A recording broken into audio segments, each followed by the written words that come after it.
More details surrounding today's shooting, but DHS is standing behind the agents. Here's what DHS Secretary Kristi Noem just said a few moments ago. An individual approached U.S. Border Patrol officers with a 9mm semi-automatic handgun. The officers attempted to disarm this individual, but the armed suspect reacted violently. This looks like a situation where an individual arrived at this scene to inflict maximum damage on individuals and to kill law enforcement. MS Now has since learned that DHS plans to lead the investigation of its own officer who shot and killed Preddy, not the FBI. Minnesota officials, meanwhile, are pushing back. It's a campaign of organized brutality against the people of our state. And today that campaign claimed another life. I've seen the videos from several angles, and it's sickening. But I have a strong statement here for our federal government. Minnesota's justice system will have the last word on this.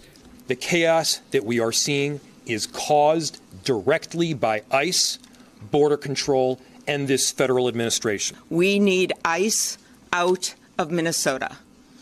They are not making us more safe. All right, let's cross over to MS Now reporter Alex Tabbitt. He joins us live from Minneapolis, where he's been covering all the developments throughout the day. Alex, let's start with the situation there on the ground. We've been hearing officials throughout the course of the afternoon describing it in multiple different ways. Give me a sense of what is happening behind you. What is the mood there like? The mood is angry, Amen. I mean, this is now, as you noted, the second fatal shooting of somebody in this city in the last 17 days by a federal officer, and yet it's just the latest development in what is just a tragedy after tragedy here in Minneapolis. You can hear people chanting, "Stand up, fight back." It is one of the chants that we've heard the most of, including "ICE out, ICE out." His frustration is really boiling over here.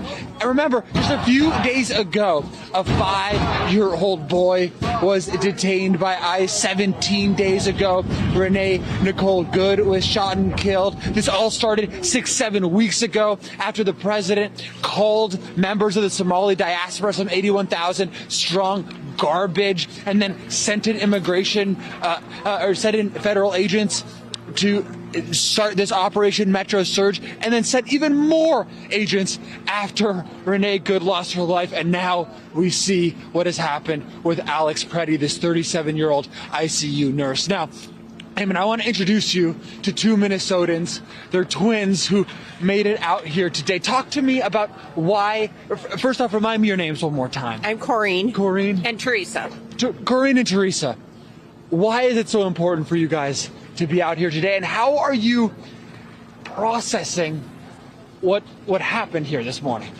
It's been really hard to process. As a teacher in a school nearby, earlier this week I was delivering food to people who can't get out, and it feels like that's not enough. I feel like I have to be out doing something, and I've practiced for lockdowns for 20 years. And I never once thought that our government would be the people we are scared of. And I work as an ICU nurse, so this hits really close to home as far as just why are we not providing aid after everything happens, which was absolutely wrong. But why isn't anyone trained in CPR? Why can't they, do more? They're just so reckless. We've heard President Trump floating the use of the Insurrection Act here in Minnesota. If the president does go through with that, what would that mean? I mean, what do you make of that threat from President Trump? Well, it's hard to know when he's bluffing, because he'll always stand down when times get tough. But it's terrifying to think that our own government is turning on us. Mm-hmm. There's no precedent for this, and it feels like we're back in 1940s Germany. And we all thought, what would we do if we were back there? We learned in history about the Nazis, and now we're standing here, and half of us are doing nothing, while the rest of us are just trying to make sense of it. Well, thank you so much for your time, guys. I hope you stay warm out here. And Eamon, this is just over there, the location where Alex Preddy was shot and killed at around 9 a.m. local this morning. As you might be able to see, people are still. There were operations in place today throughout Minneapolis and in the area where this man was shot by both ICE and Border Patrol. We have yet to get all of the details, but there are summaries being stated as facts by the administration at this point. In fact, everyone, let's put up what the president has posted on Truth Social. I'm going to read it to you in its entirety. This is the gunman's gun loaded with 2 additional full magazines and ready to go. What is that all about? Where are the local police? Why weren't they allowed to protect ICE officers?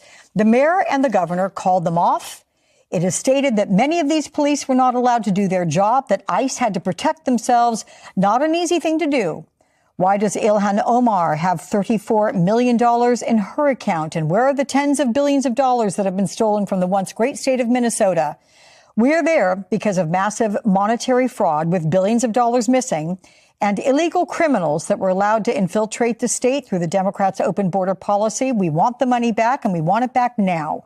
Those fraudsters who stole the money are going to jail where they belong. This is no different than a really big bank robbery. Much of what you're witnessing is a cover-up for this theft and fraud. The mayor and the governor are inciting insurrection. This is the point I'm going to have you both respond to, Brendan and Radley. The mayor and the governor are inciting insurrection with their pompous, dangerous, and arrogant rhetoric. Instead, the sanctimonious political fools should be looking for the billions of dollars that have been stolen from the people of Minnesota and the United States of America. Let our ICE patriots do their job. 12,000 illegal alien criminals, many of them violent, have been arrested and taken out of Minnesota. If they were still there, you would see something far worse than you are witnessing today. And another post on Truth Social. This was just handed to me. It's much shorter. I don't know if we have the graphic to cover it, but he also adds, among other things, this is a cover up for the billions of dollars that have been stolen from the once great state, but soon to be great again, of Minnesota, President Donald J. Trump. There we go. Thank you so much, Graphics, for putting that up there, and Josh, our director. So, Brendan, you first. The point that I want to get to, given your legal expertise, the mayor and the governor are inciting insurrection. How much do you think this is a predicate, this entire day, for the possibility of the president to invoke the Insurrection Act at some point in the future? Well, that's certainly what commentators have feared for months, since Minnesota has been, essentially occupied by ICE and CBP forces. To be clear, this is not a predicate, not a lawful predicate for using the Insurrection Act, which only can be used in instances of active rebellion and foreign invasion, which this, based on the evidence, pretty clearly is not. Let me just add just one or two more legal ideas here. So I think it's important for viewers to understand that simply being a federal officer does not make you immune from state or local prosecution for murder or manslaughter here. Now, the federal government will probably argue, if in fact these ICE officers are investigated or indicted, that they are categorically immune from state laws because they are operating reasonably within the performance of their lawful duties. It's not clear to me that they are acting within the performance of their lawful duties, and it's certainly not clear that they are acting reasonably. So, in a world where the Department of Justice and the FBI seems not only indifferent to investigations into ICE officers and CBP officers, but actively hostile to them, I think it's going to really fall to local law enforcement and local prosecutors to try to bring justice and truth here. But Brendan, can whatever they do in terms of an investigation, which can be challenging given the fact that at least in Renee Good's situation, the federal government has refused to share evidence that they have in that particular case with state and local authorities. Can a state and local investigation or charges, can that supersede the federal government saying they're protected because of what we investigated and we found to be within the law? Yeah. So two things here. Ordinarily, state and local prosecutors and investigators would coordinate almost without question in a matter like this. As you pointed out in the Renee Good case, the U.S. Attorney's Office and the FBI refused to cooperate with local law enforcement, essentially unprecedented. And several people in the FBI and the U.S. Attorney's Office reportedly resigned when they were pressured